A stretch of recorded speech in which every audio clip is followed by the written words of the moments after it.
उत्तराखंड देवभूमि, जहां रिश्ते सिर्फ खून से नहीं संस्कारों से पहचाने जाते हैं, जहां भाई भाई का रिश्ता ढाल बनता है, मां ममता की सबसे मजबूत मिसाल होती है और पत्नी परिवार को जोड़ने वाली कड़ी मानी जाती है।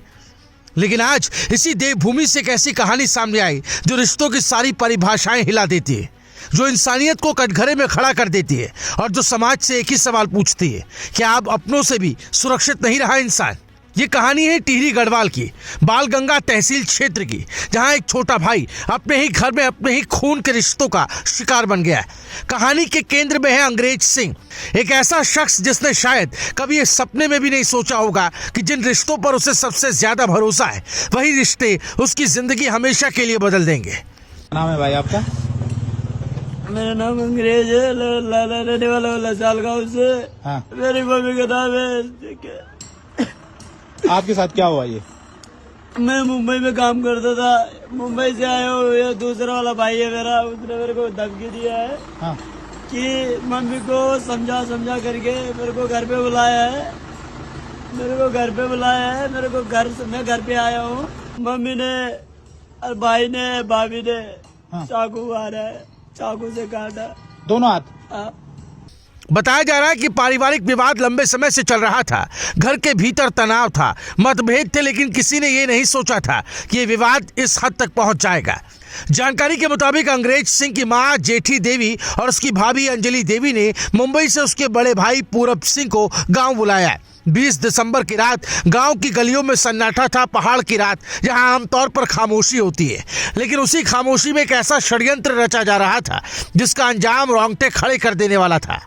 वो मेरे को हॉस्पिटल में लेके गया, डॉक्टर ने मेरे को पट्टी नहीं कर दिया था, बोला था हो जाएगा सही। उसने पैसे दे के 12,000 रुपए दिया, बोला इसका दोनों हाथ काट दो। अच्छा, दोनों हाथ कटवा दिया। कहाँ पे हुआ ये? ऋषिकेश में कटवाया, इधर बिल्लेश्वर में तो पट्टी पुट्टी हो गई थे मेरे हाथ में। आरोप है कि पूरब सिंह के गांव पहुंचते ही तीनों ने मिलकर अंग्रेज सिंह पर हमला कर दिया। धारदार हथियार, लगातार वार, और वो भी अपनों के हाथों। सबसे ज्यादा हमला किया गया अंग्रेज सिंह के दोनों हाथों पर। इतनी गंभीर चोटें कि उसकी हड्डियां बाहर तक आ गईं। सिर्फ हाथ ही नहीं, उसके गले पर भी वार किया गया। सोचिए, जिस इंसान ने कभी माँ का हाथ पकड़कर चलना सीखा हो, जिसने भाई के साथ बचपन बिताया हो, आज वही हाथ उसी भाई की वजह से हमेशा के लिए छिन गए। हमले के बाद अंग्रेज सिंह को तड़पता हुआ छोड़ दिया गया। शनिवार की सुबह से दोपहर तक वो गांव में दर्द से कराहता रहा। ना कोई मदद, ना कोई इंसानियत, ना कोई फौरन इलाज। और फिर विडंबना देखिए, उसी बड़े भाई पूरब सिंह ने 108 एम्बुलेंस से उसे सामुदायिक स्वास्थ्य केंद्र बेलेश्वर पहुंचाया। डॉक्टरों ने जब हालत देखी तो तुरंत समझ गए कि मामला बेहद गंभीर है। प्राथमिक उपचार के बाद अंग्रेज सिंह को श्रीनगर बेस अस्पताल रेफर किया गया, लेकिन तब तक बहुत देर हो चुकी थी। जख्मों में संक्रमण फैल चुका था। डॉक्टरों के सामने एक ही विकल्प बचा था, अंग्रेज सिंह की जान बचाने के लिए उसके दोनों हाथ काटने पड़े। जी हाँ, दोनों हाथ। एक पल में एक इंसान अपनी जिंदगी की सबसे बड़ी पूंजी खो बैठा। आज जो वीडियो सोशल मीडिया पर वायरल हो रहा है, उसमें अंग्रेज सिंह अपनी आप बीती खुद सुना रहा है। उसकी आंखों में दर्द है, आवाज में टूटन है, और शब्दों में वो सवाल जो शायद जिंदगी भर उसका पीछा करेंगे। वो पूछता है, मैंने क्या बिगाड़ा था? अगर विवाद था तो बात की जा सकती थी। हाथ काटने की सजा किस गुनाह की थी? सोमवार को किसी तरह अंग्रेज सिंह गांव पहुंचा और मंगलवार को उसने शमियाला पुलिस चौकी में शिकायत दी। इसके बाद मामला पहुंचा घनसाली थाने, जहां पीड़ित ने अपने बड़े भाई पूरब सिंह और भाभी अंजलि देवी के खिलाफ मुकदमा दर्ज कराया। पुलिस ने दोनों आरोपियों के खिलाफ मामला दर्ज कर लिया है, जांच जारी है।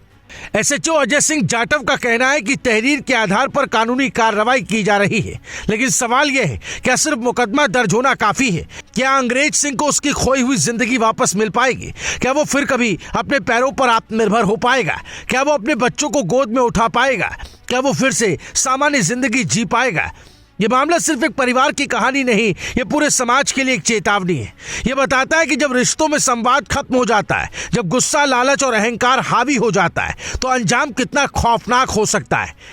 देवभूमि उत्तराखंड में जहां परिवार सबसे बड़ी ताकत माना जाता है, वहीं अगर परिवार ही सबसे बड़ा खतरा बन जाए तो सोचिए समाज किस दिशा में जा रहा है। अब कुछ जरूरी सवाल जिनका जवाब सिर्फ पुलिस नहीं, हम सबको ढूंढना होगा। क्या पारिवारिक विवादों को समय रहते सुलझाने की व्यवस्था कमजोर हो रही है? क्या गांव में भी अब हिंसक मानसिकता गहराती जा रही है? क्या पीड़ित को समय पर इलाज मिलता तो उसके हाथ बच सकते थे? क्या जिन लोगों ने उसे तड़पता देखा उनकी कोई जिम्मेदारी नहीं बनती? क्या कानून पीड़ित को सिर्फ न्याय देगा या उसे नई जिंदगी भी दिला पाएगा? हम इस खबर पर आपकी राय जानना चाहते हैं। क्या आपको लगता है कि ऐसे मामलों में सजा और सख्त होनी चाहिए? क्या पारिवारिक विवादों के लिए काउंसलिंग अनिवार्य होनी चाहिए? कमेंट पे अपनी राय लिखिए। खबर को लाइक कीजिए, ज्यादा से ज्यादा शेयर कीजिए ताकि ये आवाज हर उस घर तक पहुंचे जहां रिश्ते टूटने की कगार पर हैं।